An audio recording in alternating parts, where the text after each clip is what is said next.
وہ ٹریچری اب شروع ہوتی ہے حضرت عثمان کے زمانے میں۔ عبداللہ ابن سبا ایک یہودی ہے یمن کا، وہ اسلام کا لبادہ اوڑھ کر اسلام میں آ گیا مدینے میں۔ یہاں اس نے اس معاشرے کا خوب تجزیہ کیا، یہاں کیا کیا چیزیں ہیں، کون کون سی فورسز ایٹ پلے ہیں، میں کس دختیرہ کو چھیڑ سکتا ہوں۔ میں نے محسوس کیا کہ بنو ہاشم اور بنو امیہ کی بڑی پرانی جو ہے چپتلش اور مسابقت، ایک طرح کا مقابلہ قریش کے ان دو بڑے گھرانوں کے اندر، یہ ان کی ہڈیوں کے اندر ہے، اس کو اٹھایا۔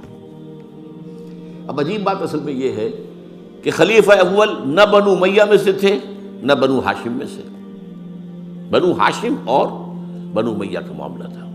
قریش تو سب ہے، جیسے وٹو بہت بڑا قبیلہ ہے، وہ مانے کے، لالے کے، شامد کے، یہ پھر ایک ایک شخص کے نام سے ہوتے، لالے کے کوئی لالا ان میں سے ہوگا، اس کے لالے والے ہو گئے، شامد کوئی شاہ محمد ہوگا، اس کے اولاد جو ہے وہ شامد کے ہو گئے، تو یہ مانے کے لالے کے، یہ سب کیا وٹو ہے۔ تو قریش جو ہے ایک بڑا قبیلہ تھا، اس میں گھرانے یہ تھے، بنو امیہ، بنو ہاشم۔ حضرت ابو بکر نہ بنو ہاشم میں سے تھے نہ بنو امیہ میں سے تھے، بنو تیم میں سے تھے، چھوٹا سا قبیلہ تھا۔ حضرت عمر بھی نہ بنو ہاشم میں سے تھے نہ بنو امیہ میں سے تھے، بنو عدی میں سے تھے۔ اب یہ حضرت عثمان تھے کہ جو بنو امیہ میں سے تھے، یہاں سے اس نے اٹھائی بات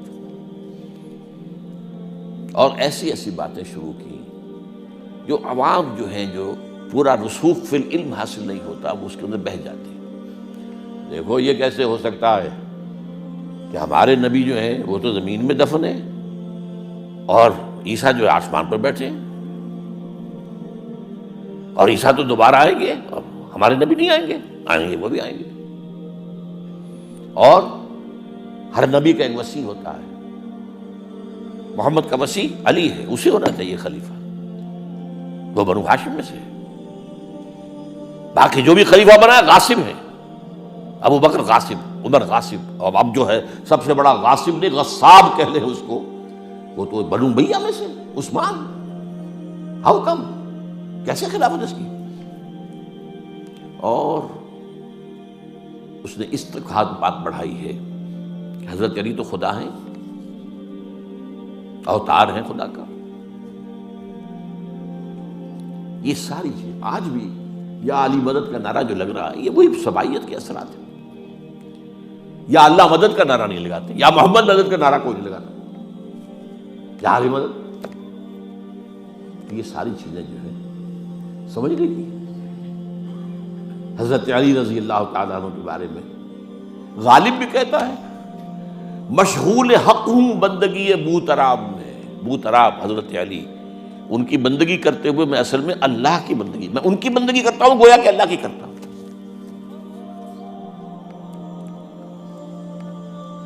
ہر چند علی کی ذات نہیں ہے خدا کی ذات، لیکن نہیں ہے ذات خدا سے جدا علی۔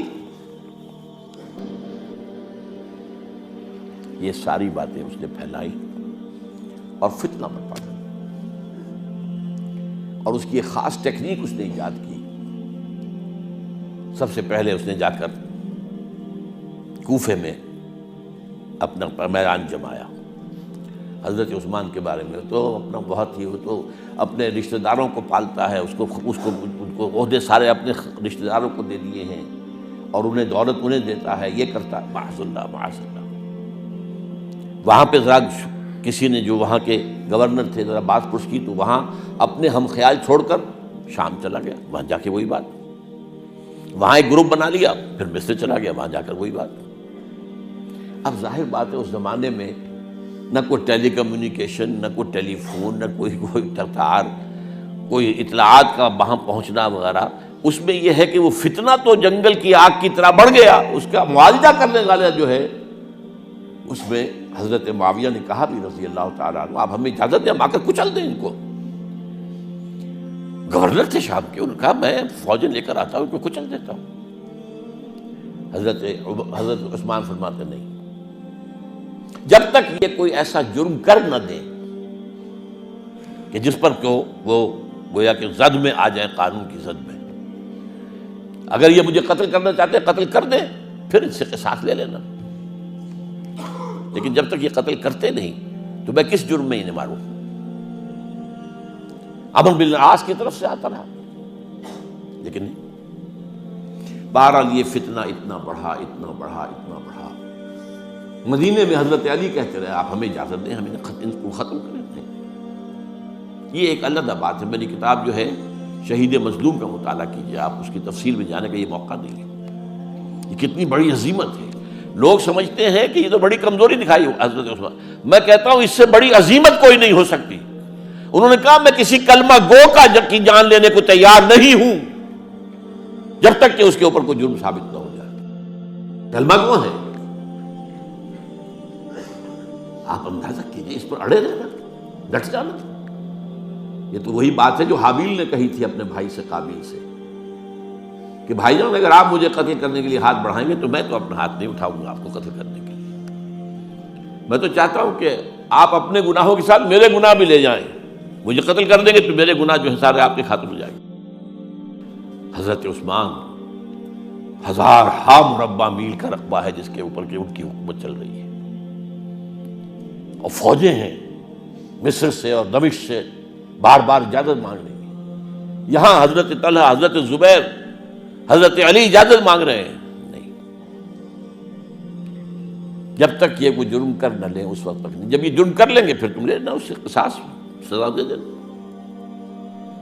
چنانچہ آخری وقت تک بھی یہ ہوا ہے کہ حضرت علی کے دونوں صاحبزادے حضرت حسن، حضرت حسین، حضرت عثمان کے دروازے پر کھڑے پہرا دے رہے تھے، عبداللہ ابن زبیر پہرا دے رہے تھے، لیکن وہ جو بلوائی تھے وہ پچھلے پچھواڑے سے کہیں دیوار پھلانگ کے گئے، انہوں نے حضرت عثمان کو شہید کیا رضی اللہ تعالیٰ۔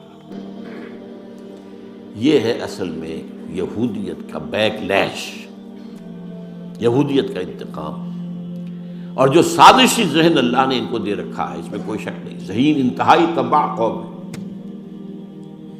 لیکن ان کا جسے ہم کہتے ہیں ایول جینیس، تو اس کی ان کی ذہانت کا جو ہے میدان سازش، اور اس میں اتنے ماہر ہیں کہ وہ زخم لگایا ہے اسلام کو، جسد ملی کو، ابھی تک اس سے خون نکل رہا ہے۔ یہ سنیت اور شیعت کی تقسیم کہاں سے شروع ہوئی؟ وہی سبائیت ہے، وہیں سے تو ہے نا۔